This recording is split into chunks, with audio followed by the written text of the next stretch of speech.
baby. Now I heard you used to be a bully too, man. Come on, But man. this was I'm outta here. very early. This was maybe 5th or 6th grade, and I did not like myself in elementary school. I was like I was a bad kid. Like I didn't. You was the big dude. I was pretty heavy in 5th or 6th grade.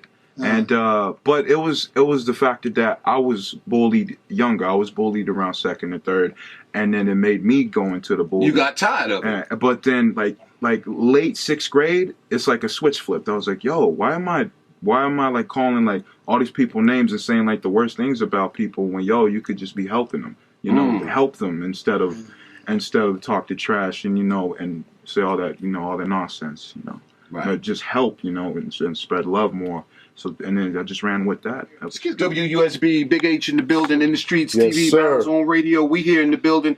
Elron, the Sound King in the building. Tim is in the building. Yo, well, not the whole team, but we up in here. We're going to get into this joint, man.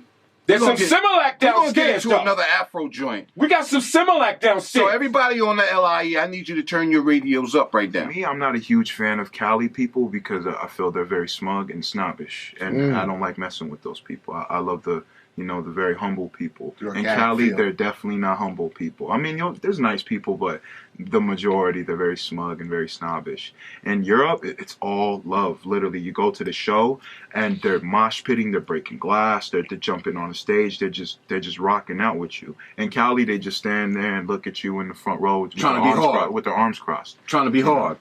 Yeah. No doubt. How do you how you became with that name Afro? Because I know back in the 90s we had a group called Afros, that Run DMC throughout. How do you came about with that? Well, one day, I think it was around 14 or late 13, I just looked in the mirror and I wanted to grow out a huge afro because I love the style. I would see it in 70s movies, black exploitation films, and I just loved the style. I thought it was so groovy and so ill. So I grew out the afro. And at the time, I was still dabbling with because at 12 I really started writing. So around that late 13, I was like, I'm still playing with the name. And I looked in the mirror one day, I had the afro. I was like, Afro. Afro. And then just have it an acronym. So I thought of, before I thought of All Flows Reach Out, which is it now, I was dabbling with it, like Africans Against Racism and Oppression, stuff like that. I was just dabbling with it. But then I just took the more simple approach. I was like, All Flows Reach Out, Afro. Well, I did Dark Energy literally maybe 2 days before the contest entry for RA. And I released a little mixtape called Afro Doom, and it's me over MF Doom old beats, like old Doom beats. And I came across this very grimy, like 1995 Doom and MF Grimm beat, and it was just like, it blew my mind. So I was like, I want to lay this joint. So before I met RA, I was doing mixtape joints. I didn't know how to make songs. I didn't know how to make hooks. I just wanted to rhyme over, like other people's beats.